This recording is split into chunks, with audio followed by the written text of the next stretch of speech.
Hey Josh, again, and I am going to just give my impressions on I guess at the beginning of the month, Shadowcast of the original Jurassic Park down at Toronto Bloor Cinema.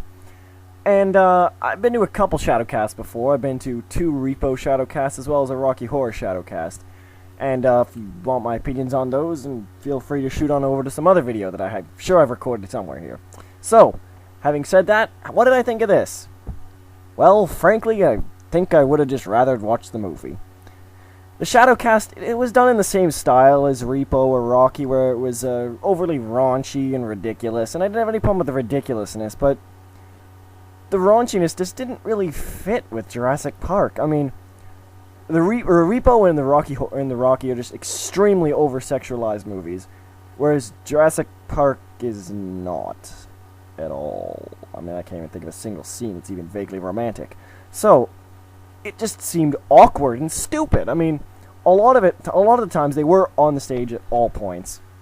And one of the points I did make on my Repo Shadowcast is that I did enjoy that they weren't there all the time and let you catch key bits of the movie.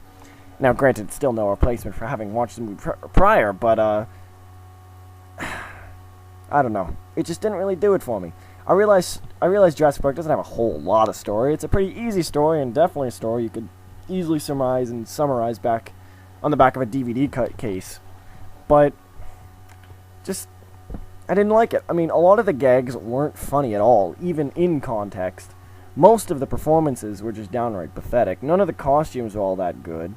The only actor that was even remotely good played, Jeff Goldblum's character. He was fucking hilarious, I gotta say. Just his general demeanor was very Jeff Goldblum. Over-exaggerated, of course, but still an amusing performance. Otherwise, like I said, I'm not sure how to describe how I didn't like this. A lot of it just didn't work. A lot of the jokes didn't seem thought out enough, and when they were thought out, it was going in the wrong direction. So while I gotta give the cast credit for this, it wasn't really all that entertaining. As well, there was nothing else inside. Like the Rocky has bags you can pick up for the actual Shadowcast for props. Repo has its own kind of alcohol you can pick up, Zydrate. Or it also goes to the benefit of the Shadowcast.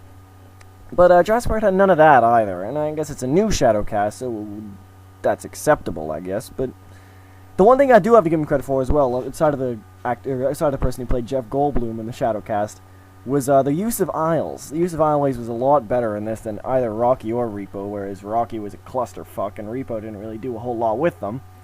It really worked here. I mean, there was a ton of things that were going on. There were some things that happened on the second floor that you couldn't really see, but you could tell just were happening. They had Jurassic Park-shaped or dinosaur-shaped piñatas, which are really funny. So, I mean, there was bits of it that were okay. Don't get me wrong. There were parts that I was laughing out loud. It was great. Now, granted, a lot of the people I went with, and I did go with a lot of them, seemed to enjoy it more than I did, but for me, it just didn't really fit the tone all that well. Still, I am interested in seeing more from the Shadowcast. Perhaps if they can build on their performance and I get good feedback from other people that go, then I might go see them again. Otherwise, as it stands, I don't think I really need to see this Shadowcast ever again. Though it is an experience, I suppose, and it's definitely a video I can post, which is certainly says something considering I haven't really posted a video in a while. Sorry about that, guys. My bad. So, regardless, like I said, if you were given the chance to see the Jurassic Park Shadowcast, I'm not sure I would go. If only because the movie was just so much more entertaining than the Shadowcast, which I realize is perhaps an unfair comparison, but one that's hard to avoid, considering they both go on at the same time, and you have to divert your attention from one to the other. So there, like I said, if you get the chance, consider it, but if you aren't really sure about it, then probably don't go. If what I've said about the sexualization of Jurassic Park really gets you thinking, wow, that's going to be awesome, then you know what, maybe give it a shot, because it's maybe up your alley. For me, didn't really do much.